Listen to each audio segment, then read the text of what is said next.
Hello friends, എല്ലാവർക്കും ചെമ്പനീർ പൂവിൻ്റെ പുതിയൊരു എപ്പിസോഡ് വീഡിയോയിലേക്ക് സ്വാഗതം. നമ്മുടെ ചെമ്പനീർ പൂൽ വരാനിരിക്കുന്ന ഭാഗത്തിന്റെ വീഡിയോ ആണ് ഞാൻ ചെയ്യുന്നത്. അങ്ങനെ നമ്മുടെ ശ്രുതി ഗർഭിണിയാണെന്നൊരു കള്ളക്കഥ ഇറക്കിക്കൊണ്ട് തന്നെ ശ്രുതിയെ വിശ്വസിപ്പിക്കുന്നുണ്ടെങ്കിലും ശ്രുതിയുടെ കള്ളത്തരങ്ങളെല്ലാം അറിയുന്ന ചന്ദ്ര ആ ഒരു കള്ളത്തരം പൊളിക്കുകയാണ് കേട്ടോ. അത് ഇന്നത്തെ എപ്പിസോഡ് നമുക്ക് കാണാവുന്നതാണ്. നമ്മുടെ ശ്രുതിയെയും കൂട്ടിക്കൊണ്ട് ചന്ദ്രയും സച്ചിയും ശ്രുതിയും കൂടി ഹോസ്പിറ്റലിലേക്ക് ചെല്ലുകയും സ്കാനിങ് ഒക്കെ ചെയ്യാനായിട്ട് തയ്യാറെടുക്കുന്ന സമയത്ത് എങ്ങനെയെങ്കിലും ഇതിൽ നിന്ന് രക്ഷപ്പെടുന്നതിന് വേണ്ടിയിട്ട് ശ്രുതി അവിടെ വെച്ചിട്ടൊരു കള്ള നാടകം കളിക്കുകയാണ് കേട്ടോ.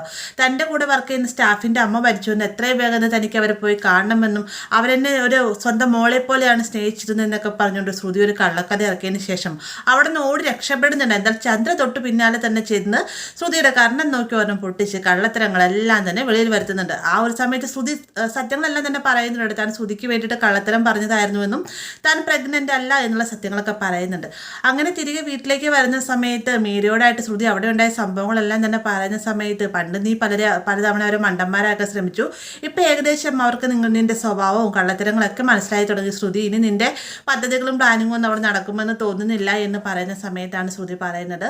അതുമാത്രമല്ല മീര ഇവരുടെ കൂടെ സച്ചിയും കൂടി ഉണ്ടായിരുന്നു എന്ന് പറയുമ്പോഴത്തേക്കും നിന്റെ അമ്മായിയമ്മയ്ക്ക് സച്ചിയെ കണ്ടുകൂടായിരുന്നില്ല, ഇപ്പൊ എന്താ അവരുടെ ഒരു ഒറ്റക്കെട്ടായോ എന്നൊരു ചോദ്യം മീര ചോദിക്കുന്നുണ്ട്. അത് കേൾക്കുമ്പോൾ ശ്രുതിക്കും ചെറിയൊരു ഡൗട്ടൊക്കെ തോന്നുന്നുണ്ട്. മാത്രമല്ല ശ്രുതി മനസ്സിൽ കണക്ക് കൂട്ടുന്നതെന്ന് പറഞ്ഞു കഴിഞ്ഞാൽ ഈ ഒരു പദ്ധതിക്ക് പിന്നിലെല്ലാം തന്നെ, അതായത് തന്നെ കള്ളത്തരങ്ങൾ പൊളിക്കുന്നതിനും ഈ ഒരു ഹോസ്പിറ്റലിലേക്ക് തന്നെ കൊണ്ടുപോയതിനും എല്ലാം തന്നെ പദ്ധതിക്ക് എല്ലാം തന്നെ പിന്നിൽ നിന്നത് സച്ചിയാണെന്നും അതുകൊണ്ട് തന്നെ സച്ചിക്ക് ഒരു 8ന്റെ പണി താൻ നൽകുമെന്നൊരു തീരുമാനമൊക്കെ ഇന്നത്തെ എപ്പിസോഡിൽ ശ്രുതി എടുക്കുന്നുണ്ട്. അപ്പൊ അതിനുശേഷം വരുന്നൊരു ഭാഗം, അതായത് നമ്മുടെ ശ്രുതി എന്ത് മനസ്സിൽ ചിന്തിക്കുന്നോ അതേ രീതിയിൽ തന്നെ ശ്രുതിക്ക് സപ്പോർട്ട് ചെയ്യുന്നതിന് വേണ്ടിയിട്ട് ആന്റണി വരികയാണ് കേട്ടോ. ആന്റണി തന്റെ ശത്രുക്കളിൽ 1ാം നമ്പർ ലിസ്റ്റിൽ ഉൾപ്പെടുത്തിയിരിക്കുന്ന ആളാണ് സച്ചി.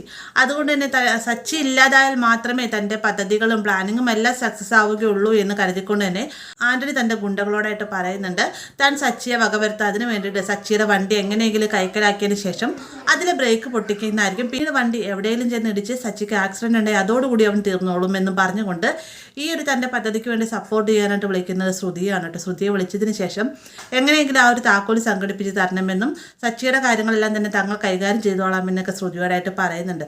അപ്പോൾ അതിൻ്റേതൊരു ചെറിയൊരു പ്രൊമോ ഇന്നത്തെ നമ്മുടെ ഏഷ്യാനെറ്റിൽ അപ്ലോഡ് ചെയ്തിട്ടുണ്ടായിരുന്നു. എന്തായാലും ആന്റണി വിചാരിച്ച പോലെ സച്ചിയെ അപകടപ്പെടുത്താൻ സാധിക്കുമോ, ശ്രുതി ഇതിനു വേണ്ടി സപ്പോർട്ട് ചെയ്യുമോ എന്നുള്ള ഭാഗങ്ങളെല്ലാം തന്നെ നമുക്ക് കാത്തിരുന്ന് തന്നെ കാണാം. വീഡിയോ ഇഷ്ടമായി കഴിഞ്ഞാൽ ലൈക്ക് ചെയ്യാനും കൂടെ ചാനൽ സബ്സ്ക്രൈബ് ചെയ്യാനും മറക്കരുത്.